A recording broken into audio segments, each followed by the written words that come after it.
नमस्कार दर्शकों, स्वागत है आप सभी का एपेक्स न्यूज इंडिया के विशेष कार्यक्रम भाग्य कनेक्शन में और आपके साथ मैं हूं गीता। दर्शकों, ज्योतिष वास्तव में एक ऐसी विद्या है जो मनुष्य के व्यक्तित्व, स्वभाव, गुण, स्वास्थ्य, धन संपत्ति, साहस, माता पिता, सुख दुख आदि जीवन के अनेक पहलुओं को ऐसे उद्घाटित करती है जैसे आप किसी का चलचित्र देख रहे हो। ये कूट भाषा में लिखे प्रारब्ध को पढ़ने की एक अद्भुत कला है। तो आइए इस कला के माध्यम से जानते हैं भाग्य से जुड़े हर पहलुओं को। हम अपने इस कार्यक्रम में आपके लिए पंचांग और राशिफल तो लाते ही हैं और साथ ही करते हैं धर्मशास्त्र पर भी चर्चा। और हमेशा की तरह आज भी भाग्य कनेक्शन में हमारे साथ मौजूद हैं देश के जाने माने धर्मशास्त्री विद्यावारिधि श्री आचार्य दीनदयाल मणि त्रिपाठी जी। आचार्य जी, आपका बहुत बहुत स्वागत हमारे विशेष कार्यक्रम भाग्य कनेक्शन में। तो आइए सबसे पहले हम बात करेंगे कौन सा मुहूर्त शुभ है और कौन सा अशुभ, क्या कुछ कहती है ग्रहों की चाल। आचार्य जी, हमारे दर्शकों को सोमवार के पंचांग के बारे में कुछ जानकारी दें।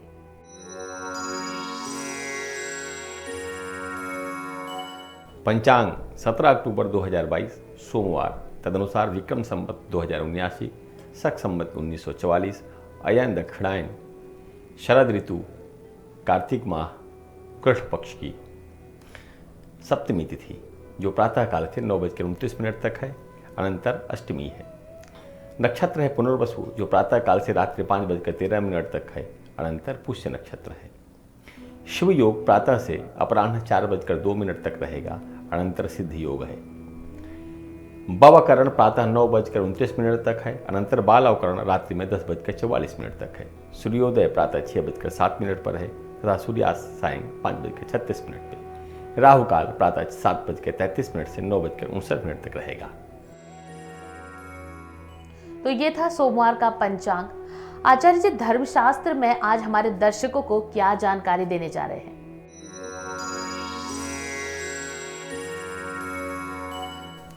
आज यजुर्वेद संहिता पर हम वार्ता करेंगे। सबसे पहले यजुर्वेद के प्रकृति और महत्व के विषय में विचार करते हैं। यजुर्वेद अपने विषय वस्तु के अनुसार ऋग्वेद और सामवेद से विशेष रूप से भिन्न है। यह मुख्यतः गद्य रूप में है। यजुर्वेद में यजुः शब्द को विभिन्न रूप से समझाया गया है, परंतु इसकी एक परिभाषा कहती है गद्यात्मको यजुः, अर्थात यजुः वह है जो गद्य रूप में है। और एक अन्य परिभाषा के अनुसार यजुर यजते, इस यज्ञ के साथ इसका संबंध संस्थापित करता है, क्योंकि दोनों शब्द मूलतः यज से व्युत्पन्न हुए हैं। यजुर्वेद स्पष्ट रूप से एक अनुष्ठान वेद अध्वर्यु के लिए अनिवार्य मार्गदर्शक है, जिससे यज्ञ में व्यवहारिक रूप से सभी कर्मकांडों को करने में सक्षम होता है। जिनके कार्य यज्ञ के लिए एक वेदी या भूखंड चयन से लेकर पवित्र अग्नि को आहुति प्रदान करने तक, जिस प्रकार सामवेद संहिता में उद्गाता या पुजारी की गायन पुस्तक है, गीत ग्रंथ है, उसी प्रकार यजुर्वेद संहिता अध्वर्यु के लिए प्रार्थना पुस्तक है। यह पूरी तरह से यज्ञ के अनुष्ठानों के उद्देश्य के लिए है। यजुर्वेद भी दार्शनिक सिद्धांतों की प्रस्तुति के लिए अत्यंत महत्वपूर्ण है। यह वेद प्राण और मन की संकल्पना या उदाहरणा का प्रचार प्रसार करता है, विस्तार करता है। यह वेद वैदिक लोगों के धार्मिक और सामाजिक जीवन को रेखांकित करता है। साथ ही यह भौगोलिक तथ्य देने में भी प्रयुक्त किया जाता है। अब आगे आते हैं यजुर्वेद के विभाग और संहिता के स्वरूप पर। यजुर्वेद के दो विभाग हैं, शुक्ल यजुर्वेद और कृष्ण यजुर्वेद। कृष्ण यजुर्वेद में मंत्र और ब्राह्मण के मिश्रण की विशेषता है, वह मिश्रित है, जबकि शुक्ल यजुर्वेद दोनों के स्पष्ट भेद के साथ विद्यमान है, स्पष्ट भिन्नता बनाए रखता है। शुक्ल यजुर्वेद आदित्य संप्रदाय से संबंधित है और कृष्ण यजुर्वेद ब्रह्म संप्रदाय से संबंधित है। शुक्ल यजुर्वेद संहिता पे भाष्य के समय भाष्यकार महीधर ने यजुर्वेद के 2 भागों में विभक्त होने के बारे में सूचना दी है। महर्षि वैशंपायन के शिष्य ऋषि याज्ञवल्क्य और अन्य विद्यार्थियों को महर्षि वैशंपायन ने यजुर्वेद पढ़ाया। किसी कारणवश वैशंपायन और याज्ञवल्क्य में संवाद हुआ, कठोर संवाद हुआ, और याज्ञवल्क्य से क्रोधित होकर वैशंपायन ऋषि याज्ञवल्क्य को पढ़ाना बंद कर दिए। अब याज्ञवल्क्य को उन्होंने कहा कि मेरा पढ़ाया हुआ ज्ञान तुम त्याग दो। तो यजुर्वेद ज्ञान को त्यागने के जब गुरु ने आदेश दिया तो उसके अनंतर याज्ञवल्क्य ने उस समस्त ज्ञान का वमन कर दिया और वैशंपायन के अन्य शिष्यों ने उसको तीतर बन करके ग्रहण कर लिया और वह तैत्तिरीय शाखा हुई। पुनः याज्ञवल्क्य ने भगवान सूर्य या आदित्य की उपासना की और सूर्य से प्रार्थना की कि मुझे नए यजुष दीजिए, नए यजुष मंत्र दीजिए। तो विश्व प्रपंच के स्रोत बिंदु, अनादि सृष्टि के अनादि स्रोत भुवन भास्कर ब्रह्मस्वरूप मार्तंड ने अस्वरूप में उपस्थिति की उनके सामने, अर्थात वाजी बन करके, और पुनः वेद का उपदेश उन्हें दिया। इसलिए यजुर्वेद को वाजसनेयी नाम भी दिया गया है। अब वर्तमान में यजुर्वेद की ये संहिताएं उपलब्ध होती हैं। माध्यन्दिनी, शुक्ल यजुर्वेद में माध्यन्दिनी और काण्व संहिता। संहिता का अर्थ मंत्रों का संग्रह भाग है। तो 2 कोश माध्यन्दिनी और काण्व, और कृष्ण यजुर्वेद में 4 शाखाएं मिलती हैं, जिनको क्रमशः तैत्तिरीय संहिता, मैत्रायणीय संहिता, काठक संहिता और कपिस्थल संहिता कहते हैं। और अब वक्त तो चला एक छोटे से ब्रेक का, कहीं जाइएगा नहीं, क्योंकि ब्रेक के बाद हम बात करेंगे 12 राशियों के जातकों के लिए सोमवार के राशिफल के बारे में। नवाबों के शहर लखनऊ से काशी के दरबार तक, तीर्थ नगरी प्रयागराज से ताला नगरी अलीगढ़ तक, चित्रकूट से रामनगरी अयोध्या तक, व्यावसायिक नगरी कानपुर से गौतम बुद्ध नगर तक, खबरें हो बुंदेलखंड की या हो रुहेलखंड की, पूर्वांचल से लेकर पश्चिमांचल तक नहीं छूटेगी अब कोई खबर। देखिए यूपी सेंट्रल हर अपडेट के साथ, सिर्फ एपेक्स न्यूज इंडिया पर, सच के साथ।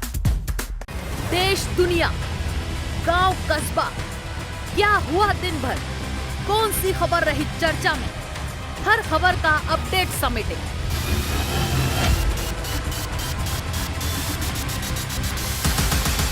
फाइनल बुलेटिन हर दिन शाम 7 बजे सिर्फ एपेक्स न्यूज इंडिया पर।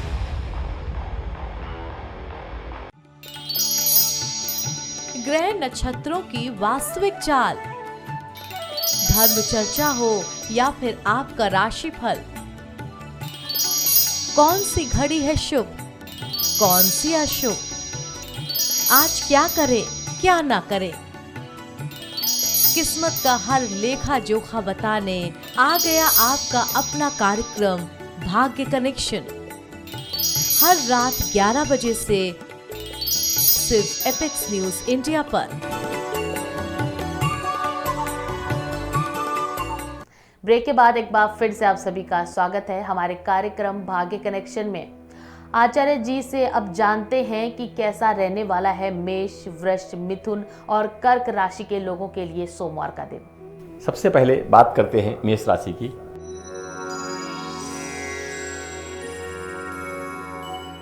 मेष राशि, जिनको शुरू वेदना की समस्या होती है अर्थात माइग्रेन रहता है, उन्हें आज सावधान रहना चाहिए, क्योंकि ये समस्या बढ़ सकती है।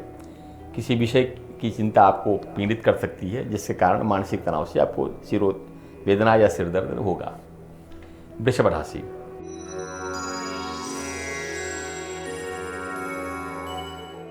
किसी नवीन व्यक्ति से वार्ता शुरू संभवतः आपकी होगी और उनके प्रति आपका आकर्षण होगा। ऐसे में अत्यंत आक्रामक होने से बचना चाहिए और अपने समस्त विषयों को साझा न करें, अन्यथा वार्ता बिगड़ सकती है। मिथुन राशि,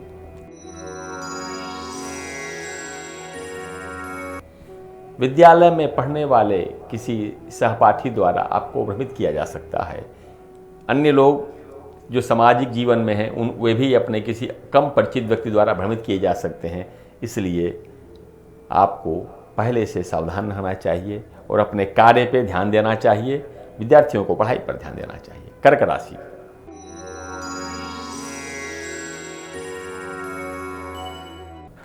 कर्क राशि में वैवाहिक लोगों का जो जीवन है वह अत्यंत आज आनंददायक रहेगा। जीवन साथी का भरपूर सहयोग मिलेगा। साथ ही माता पिता से आज विशेष आशीर्वाद मिलेगा। किसी प्रकार की आज दिन में आपकी कोई समस्या नहीं होगी। दिन पूरा आनंददायक बीतेगा। तो दर्शकों, आपने जाना इन 4 राशियों का हाल। अब बात कर लेते हैं सिंह, कन्या, तुला और वृश्चिक राशियों के बारे में। सिंह राशि,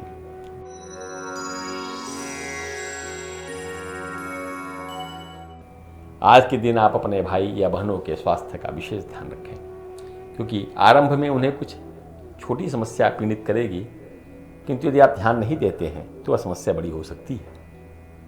कन्या राशि,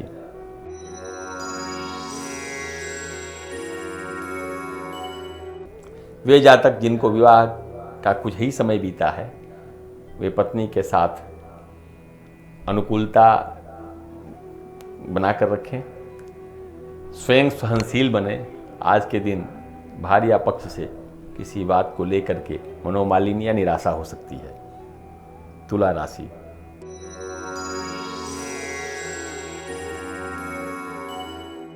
वे लोग जो विवाह की प्रतीक्षा में हैं और उनके लिए दाम्पत्य हेतु रिश्ता खोजा जा रहा है, वे आज के दिन थोड़ा ध्यान दें। कुछ अच्छे रिश्ते आने वाले हैं, किंतु ध्यान नहीं देंगे तो वे रिश्ते हाथ से निकल सकते हैं, जिसका पछतावा होगा। वृश्चिक राशि,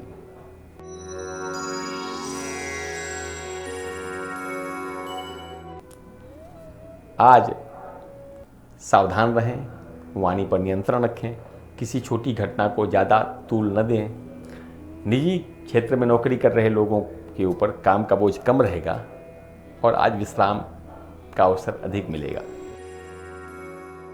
और अब वक्त तो चला एक और छोटे से ब्रेक का। ब्रेक के बाद हम बात करेंगे धनु, मकर, कुंभ और मीन राशियों के जातकों के किस्मत के बारे में। देश दुनिया, गांव कस्बा, क्या हुआ दिन भर, कौन सी खबर रही चर्चा में, हर खबर का अपडेट समेटे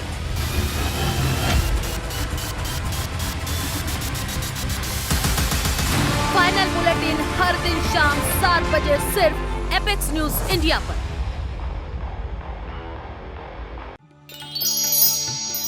ग्रह नक्षत्रों की वास्तविक चाल, धर्म चर्चा हो या फिर आपका राशिफल,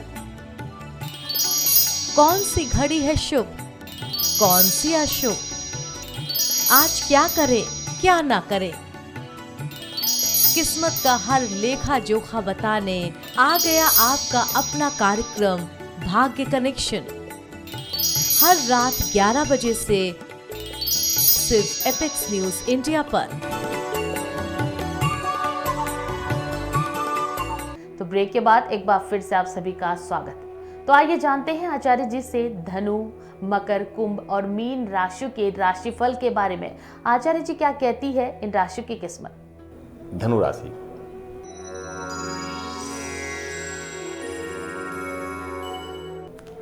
बच्चे जो स्कूल में हैं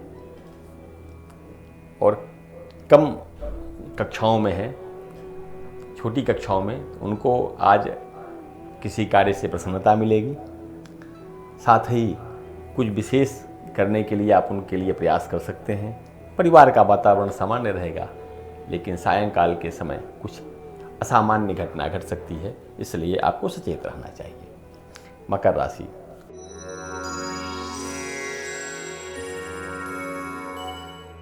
जिन्होंने शीघ्र ही कोई नया व्यापार चालू किया है उन्हें आज सफलता मिलने के विशेष योग हैं। बाजार में कुछ नए सहयोगी मिलेंगे, जिससे आपका मन प्रसन्न रहेगा। कुंभ राशि,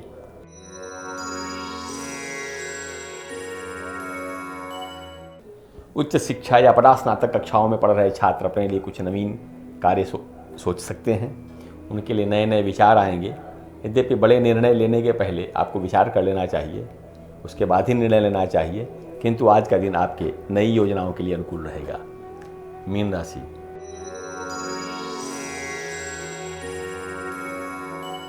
आज के दिन किसी पारिवारिक आयोजन या मित्र संबंधी आयोजन में आपका जाना हो सकता है।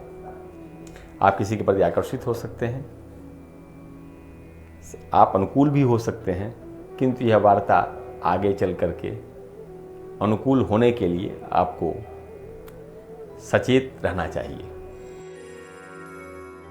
आचार्य जी, आपका बहुत बहुत धन्यवाद हमारे साथ हमारे खास कार्यक्रम भाग्य कनेक्शन में शामिल होने के लिए। तो दर्शकों, ये था सोमवार का हमारा खास कार्यक्रम भाग्य कनेक्शन, और उम्मीद है हमेशा की तरह आज भी आपको हमारा ये विशेष कार्यक्रम काफ़ी पसंद आया होगा।